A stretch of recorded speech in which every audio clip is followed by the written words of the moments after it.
e a luz das testemunhas.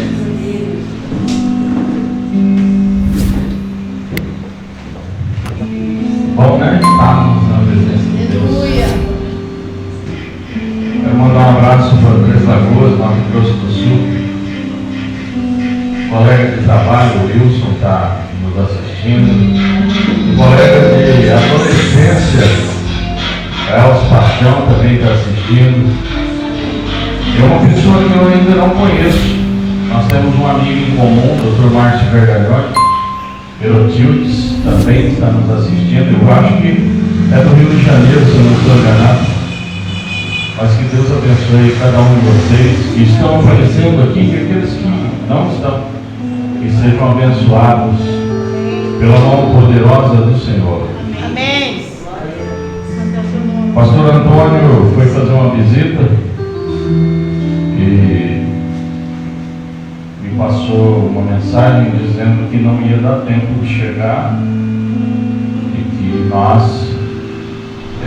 tocássemos a honra.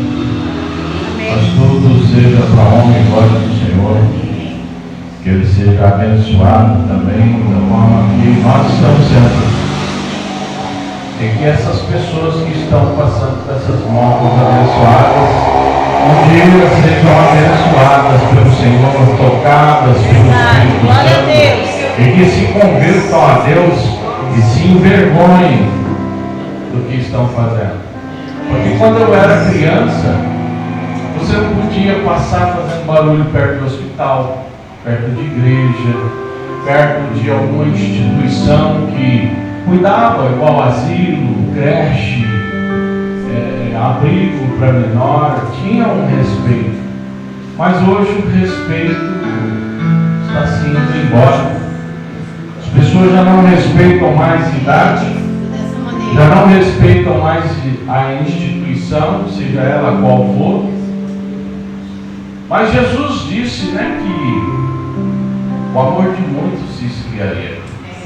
Dentro da igreja se perdeu o respeito. As pessoas já não têm respeito. Não têm respeito pelos irmãos, não têm respeito pelos líderes, não têm respeito pelos pastores. E tudo vai de acordo com a vontade de cada um.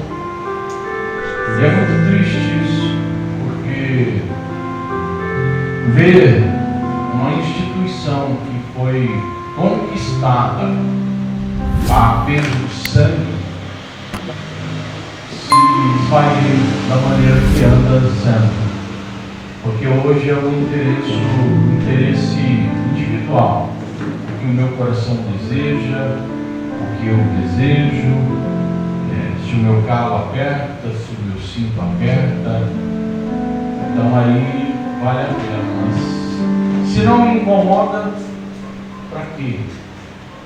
Para que eu vou me envolver? Para que eu vou falar de um homem que amou o mundo de tal maneira, sendo que eu já estou salvo? Para que eu vou chamar as pessoas para ouvir uma palavra de vitória, se eu já ouço? É igual aquele que já ama, já tem um amor, não querer que as pessoas descubram o amor. O cara que é bem casado, os amigos, ele fala mal do casamento. Por que as pessoas que já estão salvas e estão dentro da igreja falam mal da igreja? Fala mal dos pastores, fala mal dos irmãos. Nós somos a única instituição que prega e bate no peito dizendo que nós conhecemos a verdade, que nós vamos conquistar a vida eterna, mas somos a mais desunida. Somos a mais desunida, porque o dia que nós tivermos a perseverança dos testemunhas de Jeová, que todo domingo, faça sol, faça chuva, está na porta das pessoas batendo palma. O dia que nós tivermos o esforço dos mormons, que todos os dias saem de 2 em 2, andando a pé, para poder pregar aquilo que eles falam que é a verdade. O dia que nós tivermos o coração caridoso que os Espíritos espíritas têm de passar um dia todo na porta do supermercado, arrecadando alimento para uma causa comum, Jesus volta. O problema é que nós somos muito egoístas. A gente acha que tem problema. A gente se esquece daqueles que estão ao nosso lado. Pessoas que talvez eu passe todos os dias por ela e não sou capaz de dar um bom dia, de dar um sorriso. Aí eu quero num belo dia chegar nessa pessoa que eu desfaço dela todos os dias e falar assim: eu quero te fazer um convite. Vamos lá na minha igreja.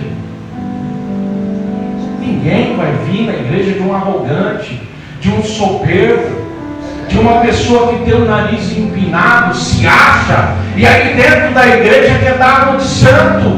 Ninguém vai vir. As pessoas estão cansadas de falsidade. Diz que hoje nós somos mais ou menos 33 milhões de evangélicos.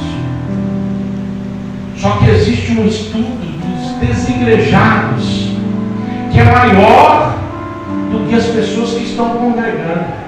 Então, se nós somos mais ou menos 33 milhões de evangélicos, existem outros 33 milhões de evangélicos que não querem saber de igrejas, por causa de gente egoísta, de gente soberba, de gente que não sabe transmitir o amor daquele que morreu na cruz para nos salvar.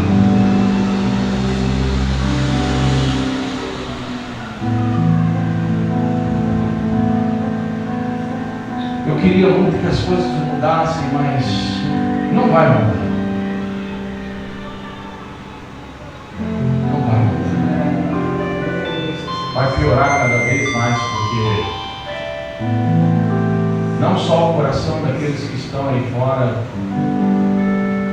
está se esfriando, mas dos que estão aqui dentro também. As pessoas que estão dentro da igreja não amam mais, porque não sabem o que é amor. O amor perdeu o significado real. Porque amar é uma escolha. Não é um sentimento que Deus vai derramar em mim, não.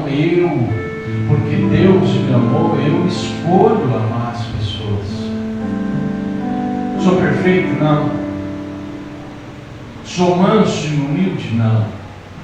Tem que melhorar muito. Mas eu tento transmitir o amor daquele que me amou. Mesmo com as minhas falhas, eu tento transmitir. Porque essa é a função daqueles que estão no caminho do Senhor. Anunciar aquele que nos amou. E quem nos amou? Deus, Jesus Cristo, o Espírito Santo de Deus nos ama de uma forma incondicional. Mateus capítulo 11, versículo 28, fala muito sobre esse convite que a gente está falando aqui nessa noite. Diz assim: vinde a mim, todos vós que estão cansados e sobrecarregados, e eu vos aliviarei.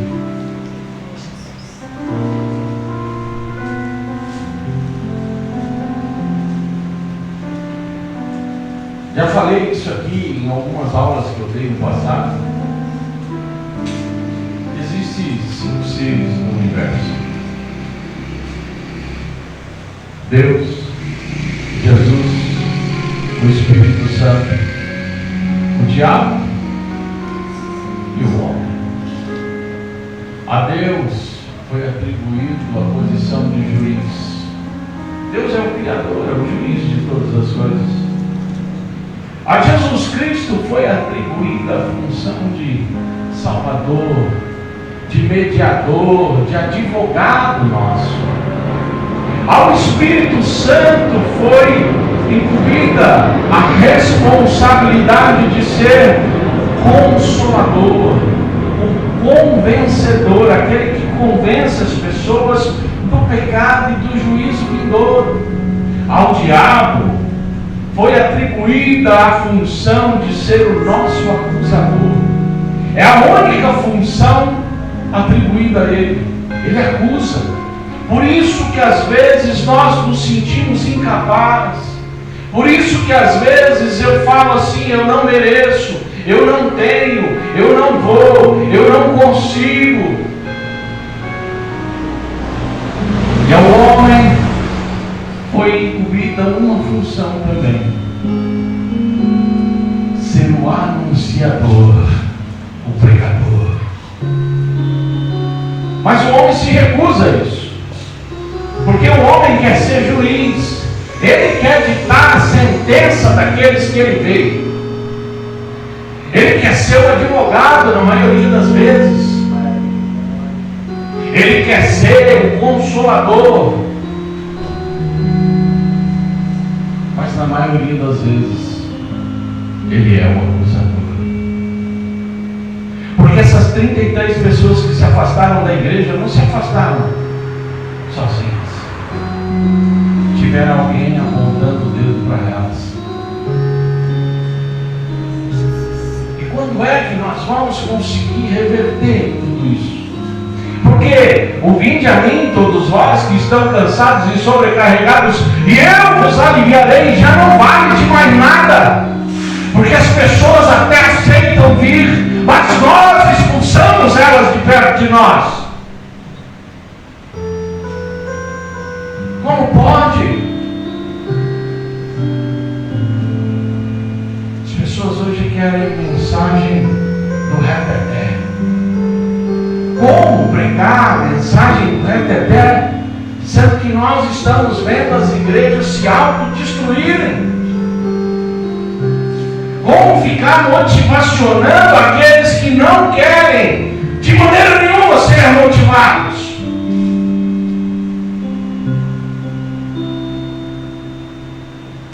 O mundo está cheio de gente assim.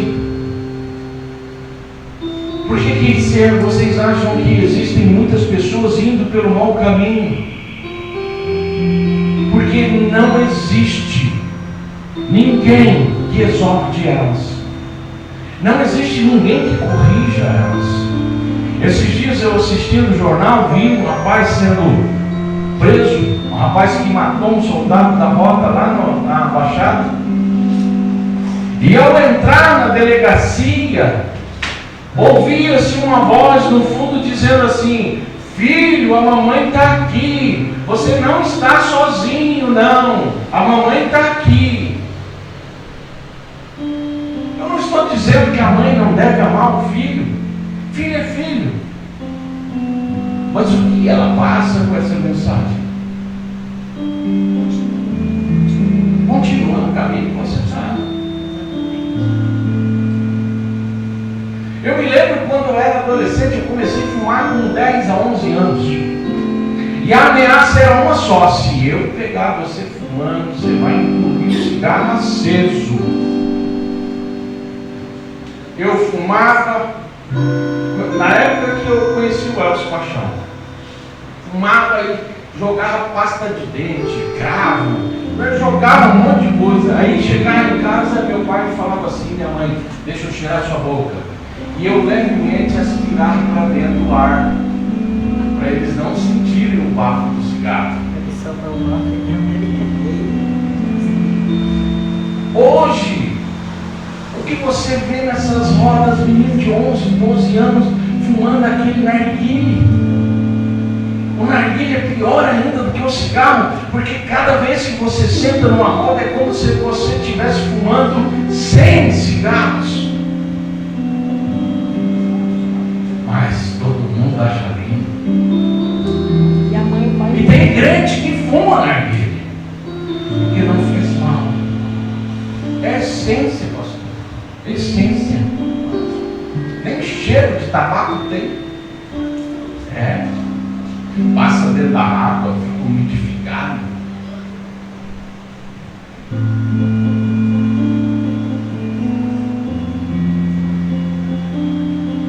Vinde a mim, todos vós que estão cansados e erros, eu vos aliviarei.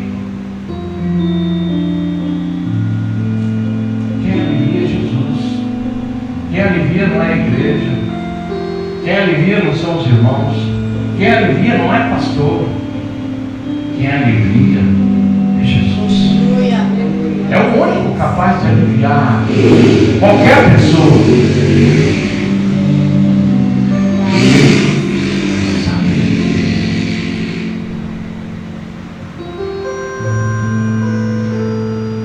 Eu tenho aprendido muito com os personagens que eu crio nos livros que eu estou escrevendo. Dona Ana me ajuda a criar uns entendedores lá. Eu estou escrevendo agora um romance. Romance gospel. Romance gospel. Não, e a mulher se chama Ana. Eu aprendo muito com eles. Glória Os a erros Deus. deles. Aleluia, As Jesus. vitórias que eles conquistam. Amém, Jesus.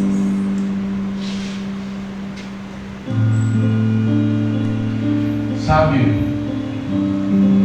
olha, esses dias atrás com o pastor, eu ia me afastar das minhas funções aqui na igreja. Porque perdeu-se o sentido.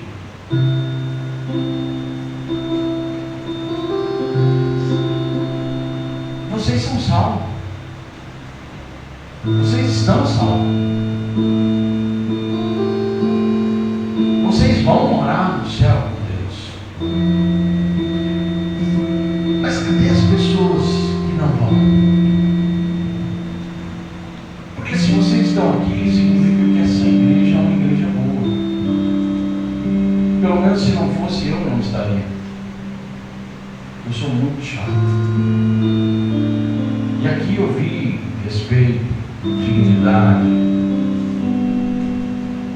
sinceridade, honestidade. Mas aonde estão as almas? Quando a gente lê o livro de Atos,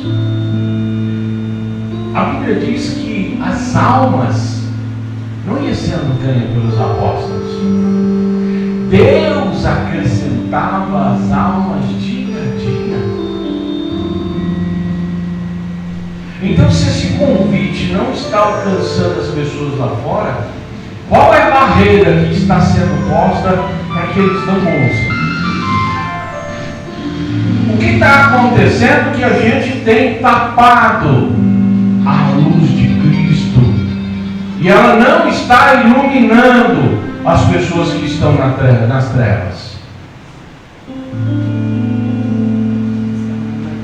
Porque quando as pessoas ouvem o convite de Cristo, vinde a mim, todos vós que estão cansados e sobrecarregados, e eu vos aliviarei, também regoa outro versículo em Jeremias 29, capítulo 13.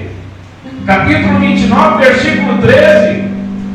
Buscar-me-eis e me achareis, quando me buscardes de todo o vosso coração. Porque quando as pessoas ouvem o convite, automaticamente elas buscam algo. Ela não vai ficar somente no convite.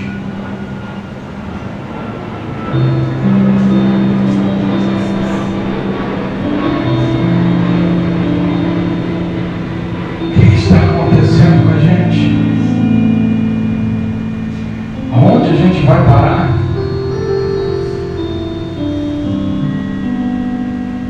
Sabe o que está acontecendo? Que Jesus diz em Apocalipse capítulo 3, versículo 20: eis que estou à porta e bato. Se me deixares entrar, entrarei e serei contigo, e você comigo. Nós colocamos Jesus para fora da igreja, porque o que vale mais aqui dentro é a minha alegria, é a minha exaltação, é o eu que floresce mais do que Deus. Porque se você pegar a palavra de Deus, tirar a primeira e a última letra, só sobra eu. O eu tem falado muito dentro da igreja. Vale mais eu do que o que os outros pensam. Vale mais aquilo que eu acho do que o que ele acha. Vale mais aquilo que eu sinto do que o que todo mundo sente. Alguns, por estarem na posição de líderes, se sentem donos de igreja, inabaláveis. Ninguém pode contestá-los. Ninguém pode ir contra a nada.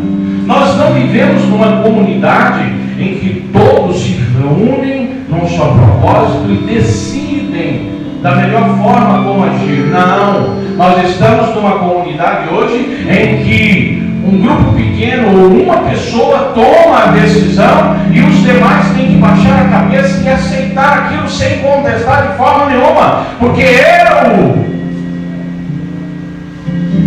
eu fui chamado.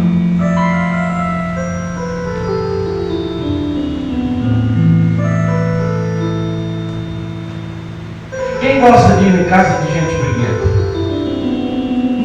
Eu detesto. Se eu chegar numa casa e tiver discussão, eu ouvir cara feio, eu saio na hora. Eu não tenho essa como fala, etiqueta de ficar assim, fingindo que nada está acontecendo, não. Na hora eu levanto e falo assim, ó, Deus abençoe vocês, quando vocês se acertar, você me chama. Porque eu aprendi uma coisa desde cedo. Eu não sou obrigado a agradar ninguém. Eu sou obrigado a agradar a Deus. Então, sempre falei isso para vocês. Nossa primeira reunião foi no dia 6 de maio. Lembram? De 2022. Aqui nessa igreja. E eu sempre falei, aquilo que eu tiver que falar para vocês, eu vou falar para vocês. Eu não vou usar um púlpito, não vou usar o microfone se a você for uma coisa geral, mas se for individual, eu vou chamar a pessoa e conversar com ela. Porque eu não sou obrigado a agradar ninguém. E assim como nós não gostamos de ir em lugares em que o ambiente é pesado, em que não há uma comunhão, não há um respeito, aqueles que nós convidamos também não gostam. Porque se chegam na igreja e vem um ambiente meio estranho, em que um quer mandar mais do que o outro, em que o outro chega de cara feia e ele parece um ditador ou uma ditadora. Vai que pensa. Vai na motociata de Jesus. Vou fazer uma motociata. Chamar esse ponto. Motociata para Jesus. Vou pôr o Bolsonaro na frente, que daí enche de gente, né? Aleluia. Então, como as pessoas vão vir num ambiente estranho, em que não há alegria, há um fingimento. Porque a gente chega na igreja hoje e, infelizmente, eu venho de uma igreja muito grande não, média, tinha 600 e poucas pessoas na época que eu estava lá. Tinha irmã que já fazia mais de ano que estava na igreja e nós não sabíamos o nome dela. Teve um dia que eu e o outro pastor, ele queria falar da irmã e ele chegou em mim e falou assim, pastor Hermes, como que é o nome daquela irmã? Eu falei, não sei. Como que você não sabe? Eu falei, como que o senhor não sabe? O senhor é o titular, o senhor que recebeu ela, não foi eu. Aí eu tive que sair, tinha uma portinha assim, a gente saía, dei a volta lá, fui lá nos obreiros. Todo mundo tinha 4 obreiros de plantão. Falei assim, quem que é aquela irmã? Aí eles foram sair caçando, quem sabia quem era a irmã. Até no final do mundo nós descobrimos o nome da abençoada para o pastor poder dar o recado que ele queria dar. Anos. for gente do nosso convívio, a gente não dá a paz do Senhor. E a gente tem um hábito de chamar de irmã. Irmã, irmã. A irmã tem nome. Você pode ver, chega no domingo, 5 horas da tarde, fica ali na frente. Passa um monte de irmão, ninguém dá a paz do Senhor. Antes eu ficava lá do outro lado orando. Os irmãos passavam por mim, mas nem na minha cara olhavam. E eu falava assim, vou ficar aqui até quase na hora do culto para ver se vai achar um homem de Deus, uma mulher de Deus. E fala assim, paz do Senhor. Ninguém. Nós entramos na igreja, aqui é curtinho. Todo mundo se conhece, mas se fosse uma igreja grande, a gente ia entrar, ia vir no nosso lugar, e tomara que não tenha ninguém no nosso lugar. Porque quando a gente tem um lugar na igreja e alguém senta, dá B.O. Dá B.O. Sentou no meu lugar, maldito. Roubou minha bênção de hoje. Eu tinha um primo já falecido, ele era católico. E ele chegava na igreja, se tivesse alguém no lugar dele, ele voltava. Ele não ficava na igreja. E voltava amaldiçoando. Maldito, sentou no meu lugar. Todo mundo sabe que eu sento só ali. Por que ele foi sentar no meu lugar? E assim estão os crentes hoje. Sentou no meu lugar. Meu Deus. Uns deixam a Bíblia e acham que durante toda a semana toda tem que ficar ali sem ninguém mexer. Que é o lugar dele, estou marcando, é meu. Mas Jesus está de fora. E nós que estamos aqui dentro, estamos nos esquecendo do que diz em Isaías 55, versículo 6. Buscai ao Senhor enquanto se pode achar, invocai-o enquanto está perto. Nós estamos dentro da igreja e não temos mais Jesus na nossa vida porque a gente tirou ele para fora. A gente não quer mais saber de Jesus. É como se falasse assim, Jesus, já passou, foi 2000 anos atrás, o Senhor morreu, obrigado por ter morrido. Mas agora deixa nós, a gente toca a igreja. Deixa a gente tocar a igreja do jeito que a gente acha melhor. Eu já fui em igreja que eram 3 horas de festividade. Começava às 7 e ia terminar às 10. Eu tive 15 minutos para pregar. 15 minutos.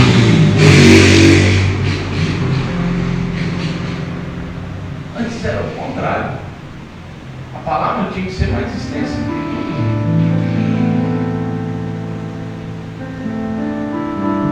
Jesus saiu da igreja. E como é que a gente pode convidar as pessoas para ver quem? Para ver um gordo cantar? Ou um gordo falar? As pessoas não querem ver. As pessoas querem sentir Jesus. Mas como Jesus vai vir se ele for expulso? Porque quando eu convido alguém para o casamento, já pensou você convidar alguém para o seu casamento e você e o seu noivo? Ou a sua noiva? Ou convida para o casamento de um parente, chega lá, os noivos não aparecem. Já pensou se você convida alguém para um aniversário e não tem aniversariante? E é o que nós estamos fazendo, estamos convidando para ver quem? Para ver eu cantar, eu sou uma grávida.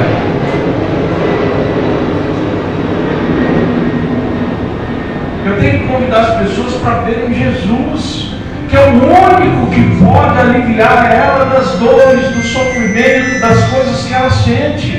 Porque senão, vão ficar em casa. E aí tudo isso perde o sentido, porque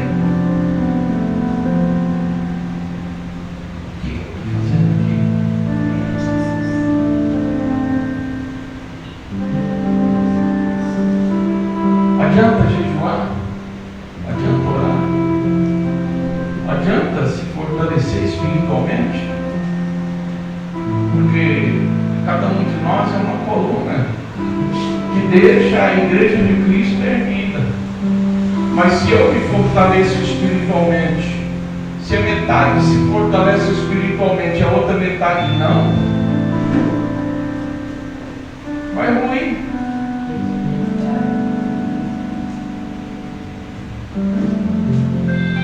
Quando será que nós vamos ter a perseverança das testemunhas de Jeová? A insistência deles, o esforço dos mormons, o coração caridoso dos kardecistas, a obediência dos umbandistas. Porque eu, quando era da Umbanda, não tinha esse negócio. Às vezes a macumba lá, o trabalho terminava 11 horas da noite, chegava o bicho e falava assim: vai em tal lugar agora levar isso. Fala não. Fala não.